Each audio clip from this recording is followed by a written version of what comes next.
Well, hey there. Welcome to my crisper drawer. You know, this place in the fridge where you put all those veggies that you don't eat. Let me share with you a recipe today so you can get some veggies in your diet. We're going to cook some Brussels sprouts. Come on. I know. You don't like Brussels sprouts. You hated them as a kid. Your grandma overcooked them. These aren't your grandma's Brussels sprouts. We're going to coax some good flavor with some bacon and some maple syrup. Let me show you how. Get a cast iron skillet over medium to low heat and slowly cook the bacon, rendering out the fat. Wash your Brussels sprouts and then just simply cut them in half.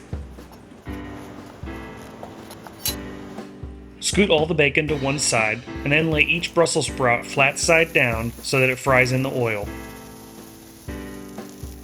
I like to press down on each Brussels sprout to make sure it has good contact with the cast iron.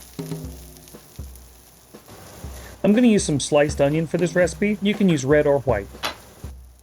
After 3 to 5 minutes, we're going to check our Brussels sprouts. We're looking for this golden brown color. Perfect. At this point, we throw in our onions. You can also add walnuts or slivered almonds. Now for some sweetness. I'm going to use some real maple syrup, but you can try balsamic vinegar as well. You can add a pinch of salt here, but remember your bacon is already quite salty.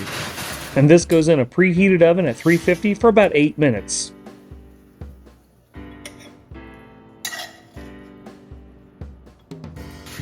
If you don't love vegetables, I think you should just try to learn how to cook them differently. For more recipes, tune into More Meals with Micah. Until next time, thanks for watching.